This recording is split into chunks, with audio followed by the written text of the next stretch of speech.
Өглөөний мэдээ зочны цагаараа үргэлжлэн хүрэхэд бэлэн боллоо. За хангаар студидтэй холбогдож дараагийн зочинтой ариун болд ярилцсан. За энэ удаад бол бид өнөөдөр болох үйл явдалтай холбогдол зочноо урьсан байгаа. Газар эзэмших, ашиглах эрхийн нээлттэй дуудлага худалдаа өнөөдөр болно. За 10 цагаас эхлэх энэ худалдааны талаарх дэлгэрэнгүй ярилцлагыг одоо хүлээн авч үзнэ үү. Өглөөний мэдээ хангаар студиэс шууд үргэлжилж байна. Тэгэхээр манай хоёр дахь зочноор нийслэлийн өмчийн харилцааны газрын кадастрын хилцээний ахлах мэрэгжилтэн Батчимэг оролцож байна. Тэгэхээр энэ удаа бид газар эзэмших, ашиглах, дахин дуудлага худалдааны талаар ярилцах болно. За танд энэ өглөөний мэнд хүргэе.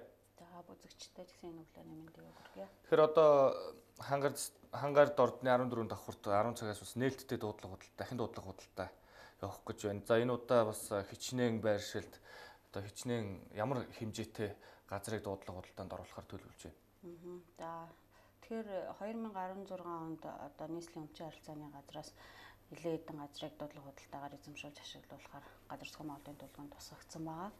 Энэ удаагийн буюу өнөөдөр 3 дугаар сарын 3-ны 10 цагт нийтдээ 13 байршилд газрын нээлттэй дуудлага худалдааг зарласан байгаа. Энэ 13 байршил маань өмнөх 15 оны 12 сарын 3-нд дуудлага худалдаа зохион байгуулсан боловч санал ирээгүй хойшилсан дуудлагуудаа явагдаагүй байршлууд байгаа. Энэ дээр дахин дуудлага худалдааг зарлаж байгаа. Ер нь бол барилга утаагуулалтын сайдын тушаал 12 сарын 7-нд гараад газрын суурь үнэлгээ буюу дуудлага худалдааны анхны үн тооцох аргачлалыг шинжилэн тогтоосон байгаа. Тэгээд энэ удаагийн дуудлага худалдаа маань энэ батлагдахаас өмнө захирам шийдвэр гарсан байсан учраас 30 үнэлгээгээр дуудагдж байгаа. Энэний дараагаас эхлүүлээд дуудагдах газрууд маань шинэ үнэлгээгээр тооцогдоод дуудагдана гэсэн үг. Энэ удаад бол хан уул дүүрэгт 9 байршил, Баян зүрх дүүрэгтний байршил, Сонгон найрхан дүүргийн авто худалдааны зохицолборт 2 байршил, Баян зүрх дүүргийн түргэний голд хан уул дүүргийн түргэний голд 1 байршил, нийтдээ 13 байршилд 28.5 га газрыг нийтдээ дуутахаар төлөвлөсөн байна. Тэгэхээр сая үнэлгээний талаар ярьж байна. Үнэлгээ нь өмнөх журмаараа энэ дээр дуудлага худалдаан дээр үнэлгээ нь бол явагдана гэж байна. Одоо тэгэхээр шинээр гарсан тэр журмын дагуу бол одоо яг үнэлгээ нь өссөн байгаа юу, багассан байгаа юу? Ер нь шинэ гарсан үнэлгээгээр бол төвийн хэсэгтээ буюу 1, 2, 3 дугаар бүстэй үнэлгээ маань нэмэгдсэн байгаа. Төвийн 1-р бүсэд бол бүр 5 дахин нэмэгдсэн байгаа. 4, 5 дугаар бүс буюу одоо аслагдсан 3 дүүрэг захын хэсгүүдээр бол үнэлгээ маань бага зэргийн буурсан тийм юутай байгаа. Ер нь энэ дуудлага худалдаанаас хамгийн багадаа хичнээн төгрөгний одоо орлогыг нийслэлийн төсөвт төвлөрүүлэх боломж байна. Ер нь бол өнгөрсөн хугацаанд дуудлага худалдаа хийж эхэлсэн цагаас хойшоо ер нь нийслэлийн төслөвт яг энэ газрын дуудлага худалдаа гэдэг энэ зүйлээс яг хичнээн төгрөгийн нийслэлд төвлөрүүлсэн байдаг. За ер нь бол 2003 оноос хойш газрын тухай хууль үйлчилж эхэлснээс хойш бол яг дуудлага худалдаа 2005, 6, 7, 12 оны хүртэл явагдчихсан. Энэний тойромтол одоогоор 12 оноос хойш бол 15 оны 3 сар хүртэл дуудлага худалдаа огт явагдаагүй байсан. Энэ бол нөгөө байгууллагуудыг тутам буулгаж нэгтгэсэнтэй холбоотой жоохон алдагдсан тал байгаа. 2015 оны 3 сар, 5 сар, 10 сард бол хэд удаа дуудлага худалдааг зохион байгуулсан. Энэчнээс бол 3 сар зохион байгуулах захт худалдааны зохицолбороос бол ер нь бол төлөвлөлттэйгээр дуутах юм бол газрын маань үнцэн өсдөймаа гэдэг бол харагдсан байгаа. Тэнээр бол одоо 80 саяас эхэлж дуудагдсан газар маань 500 сая хүрчээсэн байгаа.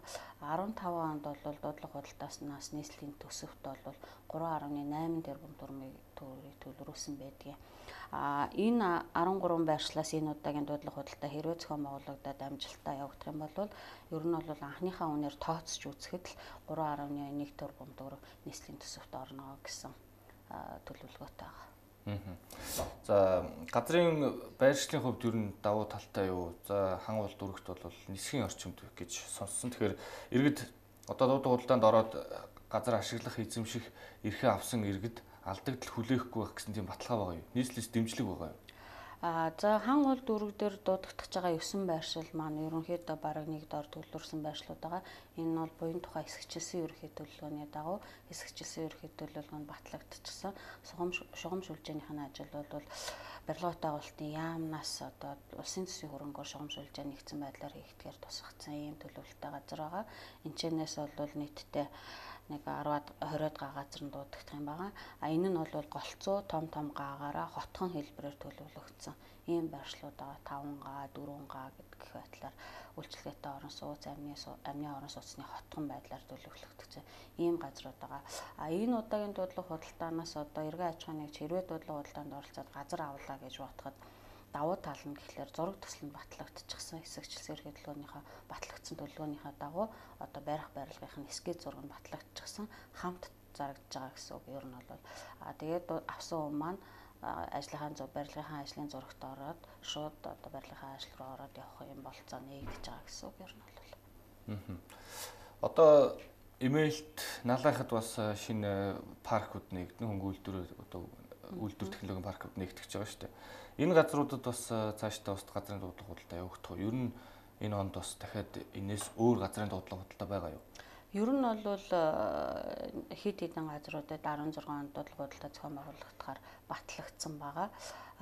Хаан улд дүүргийн имэйлт үйлдвэрийн паркын орчимд бол ерөнхийдөө суурьшлийн бус үүсгээр эргэн аж ахуйн нэгжүүдэд одоо нэг цахим хэлбэрээр газар өмчилж байгаа.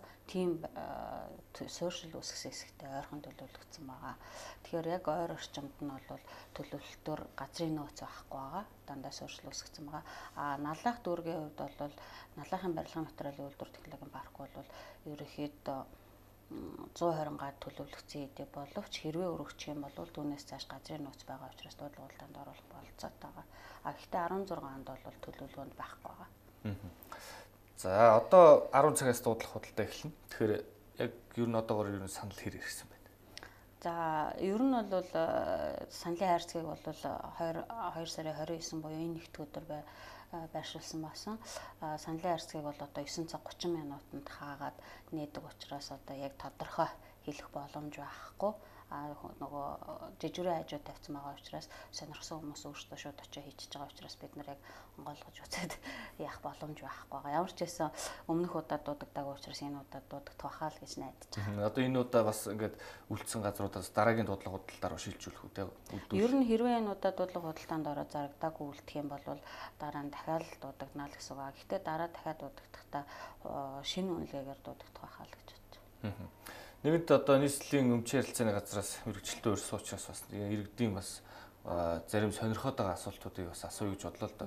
Тэгэхээр энэ онд нийслэлийн одоо цуслан чиглэлийн одоо газруудыг өмчлүүлнэ гэсэн нэг ийм асуудал яваад байгаа. Тэгэхээр энэ ажил хизээ эхлэх вэ? Ер нь нийслэлийн иргэд цусланд газартай иргэд одоо эзэмшиж байгаа иргэд газраа хэрхэн одоо өмчлөх боломж нь байна? За ер нь бол цуслангийн газрыг өмчлүүлэх асуудал маань нэлээд удаан хугацаанд яригдж байгаа. Нэлээд төлөвлөгөө юмтай хийхгүй бол хүндрэлтэй асуудлууд маш их байдаг. Орцгаарч маргааны асуудал маш их байдаг учраас энэ дээр сайн ер нь бол хэсэгчлсэн эрхлэлгөөнүүд хийгдээ батлагдсан байдаг боловч амьдрал дээр нийцэхгүй асуудлууд маш их байдаг. Тэгээ энэ жил бол яг хан бишээ Баянзүрхт бишээ Сүхбаатар дүүрэгт нэг амыг Чингэлтэй дүүрэгт нэг амыг одоо хамгийн хэцүү маргаан ихтэй амууд дасан жишээ болгож энэ жил бол ямар ч байсан 5 сараас эхлэх бах. Одоо бол бэлтгэл ажлууд нь хангагдаа явж байгаа. Дулаар хар зэрэг өмчлөлийн ажил эхлэх баха гэж бодож байна. За баярлалаа танд. За баярлалаа. Өглөөний мэдээ хангаар студиэс шууд хүрлээ. Тэгэхээр энэ удаагийн зочноор нийслэлийн өмчийн харилцааны газрын кадастрын хэлтсийн ахлах мэрэгжилтэн Батчимэг оролцлоо. За мөн өмнөх хэсэгт Шидэт ус номын орчуулагч Балжин юм оролцсон юм а. Дараагийн мэдээлэлд анхаарлаа хандуулна.